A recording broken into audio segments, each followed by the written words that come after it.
Premier League matches took place on Boxing Day.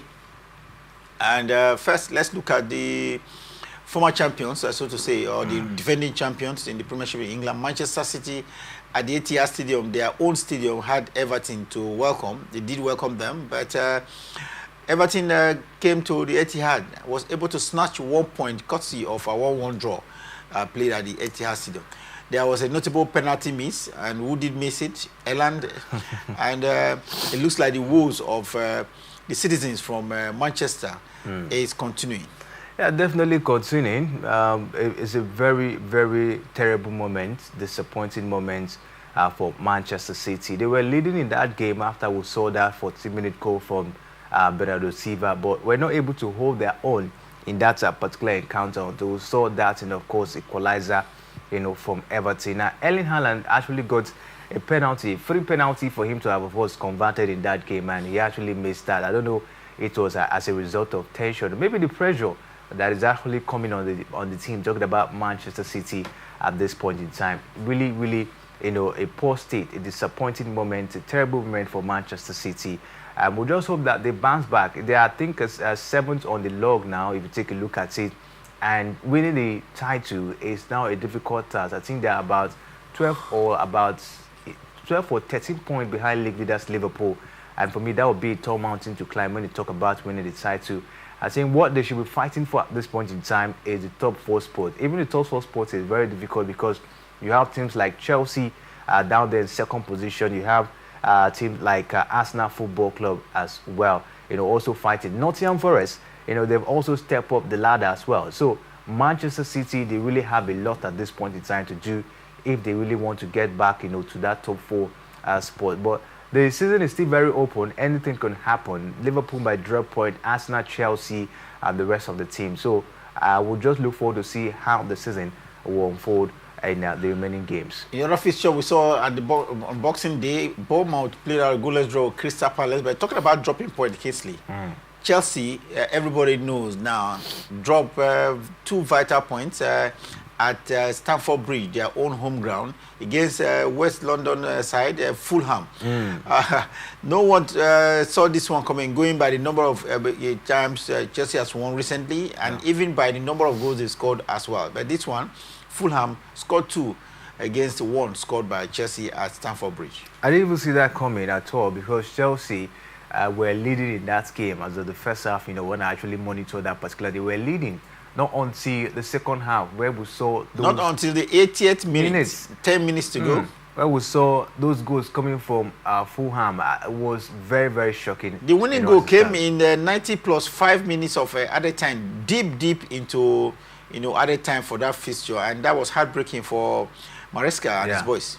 I think for me, that was the result of lack of concentration. They lost concentration towards the end, of that particular game, and that's why we saw Fulham. They capitalized on that and were able to go. I love the spirit, from Fulham. They were digging deep down to the end for that particular one, and that was how they got that particular victory. It's been a shocking one for Enzo Maresca and his men. Don't forget, they also dropped points against Everton last time, and now also losing all 3 points against Fulham. I think Enzo Maresca should really watch it, because if his boys, of course, do not live up to expectation, talking about even chasing for the title might not be something that will be a reality. Though he has said that he's not looking out for the title, he just wants to win all these matches and see how they will end this season. But I think they really have to improve going forward. Newcastle United overpowered Aston Villa by 3 unreplied goals. So me, this was a shocking result given by the form of Aston Villa recently. Yeah, shocking result, of course. You say down there, Aston Villa, for me, I think they've done so well for themselves, started very well this season, even in the UEFA Champions League. But Newcastle also decided, of course, to reckon with. They were actually, on their home down there, and they were able, of course, to capitalize on that one. I think good result for Newcastle, but for Aston Villa, we'll hope they bounce back. Talking about bouncing back, West Ham seem to have bounced back against Southampton. They beat them by 1-0 away in that fixture. But Nottingham Forest is the team of the season, if you ask me. Yeah. They beat Tottenham Hotspur by 1-0 and continue to press for a top 3 in the Premiership in England.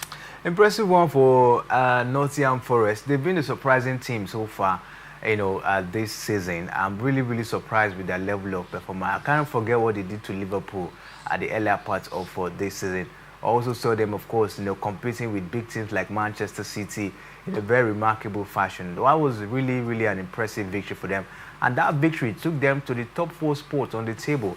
And that's to tell you that Nuno Espirito Santo is really doing a good job, down there, at Nottingham Forest. We just look forward to see how the season, of course, will look like for them. I will hope they maintain this momentum down to the very end of the league. Talking about surprises, are you surprised that Manchester United could not beat Wolves? They lost to Wolves by 2 unreplied goals.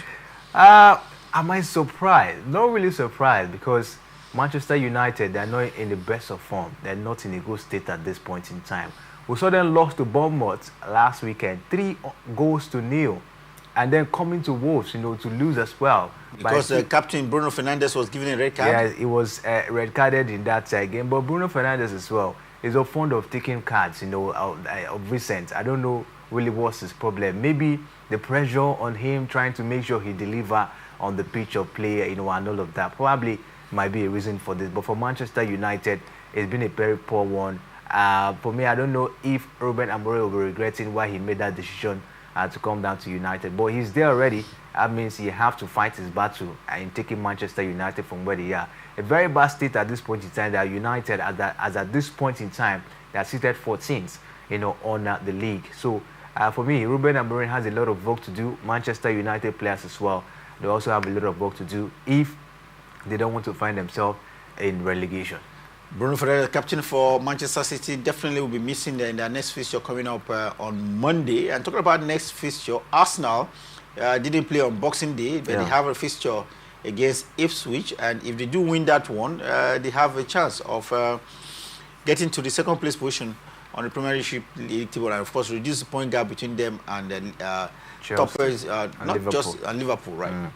Yeah, I think this should be all 3 points for Arsenal Football Club. I think if you take a look at that game, I think that was against Crystal Palace last time, where they scored about 5 goals. You will see Arteta and his men are looking very much optimistic, doing well as well, if you ask me, in the Premier League as well as the Champions League and also the Domestic Cup as well. So this should be all 3 points for Arteta. Chelsea lost yesterday, so if they get all 3 points today, it means they stand a chance of also improving on the league table. Arsenal without the Bukayo Saka.